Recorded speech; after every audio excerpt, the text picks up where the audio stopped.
When you wear this, your body will transform into a beauty no man has ever seen. But remember, do not take off the underwear. Then came the rainy night. The thunder cracked violently. The wind howled.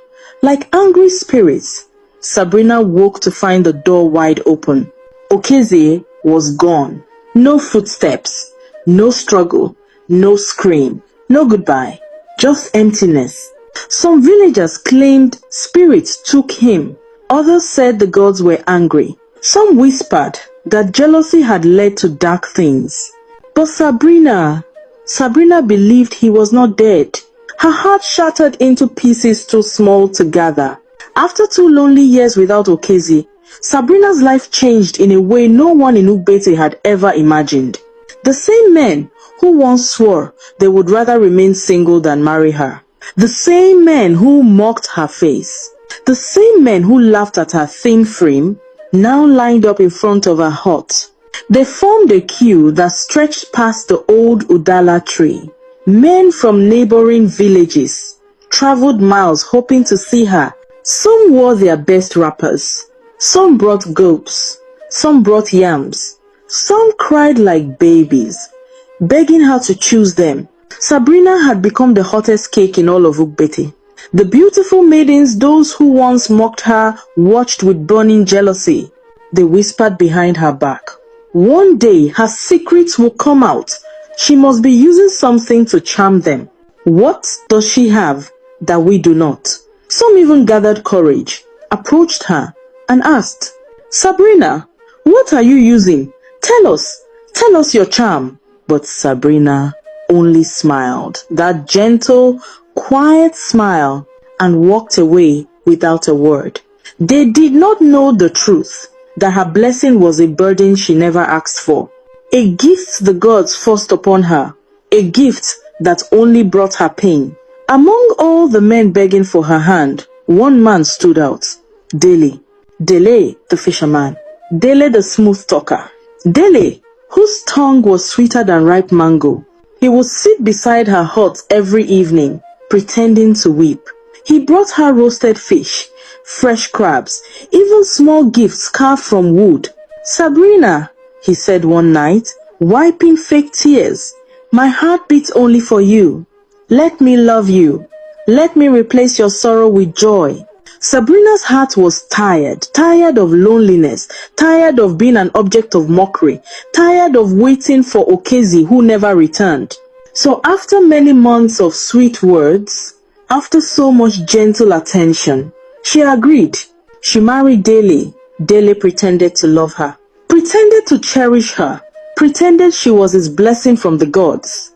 But once her gifts began to work, once fish overflowed his nets every morning, once money filled his pockets, once people started calling him the richest fisherman in 3 villages, his true nature came out. He stopped coming home early. He stopped eating her meals. He stopped sleeping beside her. Then one hot afternoon, the truth exploded through the village like fire. Dele had run off with a young woman from Ogbete town, a girl with round hips, glowing skin, and laughter like bells. He left Sabrina without a goodbye, without shame, without a single glance back. For the second time, Sabrina broke. Soon the whole region knew her story. If you want wealth, the villagers said, marry Sabrina, but forget beauty, she has none. Men began to come not for love, not for companionship, not even for respect, but for quick riches. And one by one, she married them. Not because she wanted to, but because she was tired of being alone, tired of the mockery, tired of nights filled with silence and tears. And one by one, after her blessing, lifted them from poverty, after wealth, kissed their lives. After their pockets grew heavy and their faces grew proud, they left her. Some ran away with prettier women. Some simply disappeared like Okezie. Some never returned home after tasting prosperity. Ugbete village began to whisper again, but this time with fear. There is something strange about her.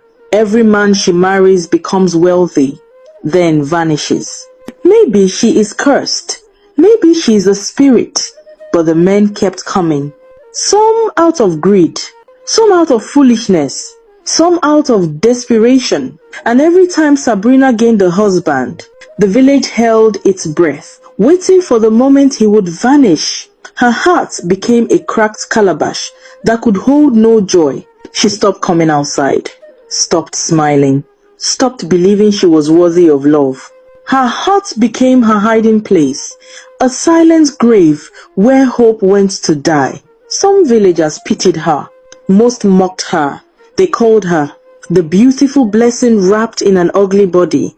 They whispered this as though it was a joke, but to Sabrina it was a knife. One night, when the moon hung low like a tired lantern, Sabrina wandered out of the village, ready to leave Ugbete forever. Her steps were slow and heavy, her eyes swollen with years of betrayal, her spirit tired of carrying a blessing that only brought her pain. On the narrow forest path, the path where spirits were said to walk, she met an old woman. The old woman's white hair flowed like river foam. Her eyes glowed with something ancient. She looked at Sabrina as though she had been waiting for her. "Child," the old woman said, "beauty has punished you long enough. Take this underwear. Wear it when the moon rises. You will become what the world respects." She stretched out her wrinkled hand, holding a strange underwear made of silk that shimmered like water.